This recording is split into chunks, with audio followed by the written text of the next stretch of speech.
అదొక లొట్టపీస్ కేసు, వాడొక లొట్టపీస్ ముఖ్యమంత్రి. చేయగలిగేది ఏమీ లేదు, ఇబ్బంది లేదు, మన్ను లేదు. మీరు అనవసరంగా ఇబ్బంది అన్న మాట దయచేసి మీరు మాట్లాడకూడదు పబ్లిక్ వేదికల మీద. ఎందుకంటే ఇబ్బంది ఏముంది? కేసీఆర్ గారు ఆనాడు కడుపు మార్చుకొని తెలంగాణ వచ్చుడో కేసీఆర్ సచ్చుడో, తెలంగాణ జైత్రయాత్రనో కేసీఆర్ శవయాత్రనో అని కూర్చున్నాడు చూడు. గా ఇబ్బంది ముందుకి ఇది ఏమి ఇబ్బంది నాకు అర్థం కాదు. మా తమ్ముళ్ళు కేసీఆర్ గారు నిరాహార దీక్ష కూర్చున్నా నాకు యాదుకుంది. ఉస్మానియా యూనివర్సిటీలో మా తమ్ముడు సుమన్ కానీ, ఎర్రోల సీను కానీ, ఇంకా మిగతా విద్యార్థి నాయకులు వాళ్ళ ఈపులు విమానం మూత మోగినాయి. 56, 60 లాఠీ దెబ్బలు పడితే ఒక్కొక్కరిని ఈపు కాలిపోయింది, కమిలిపోయింది. గా ఇబ్బందుల ముందు ఇదేం ఇబ్బంది?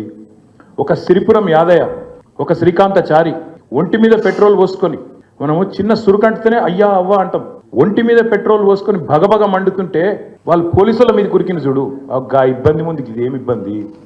ఇబ్బంది అనేది లేనే లేదు. నేను మళ్ళీ చెప్తున్నా, అదో లొట్టపీస్ కేసు, వాడొక లొట్టపీస్ ముఖ్యమంత్రి, పీకేదేమీ లేదు.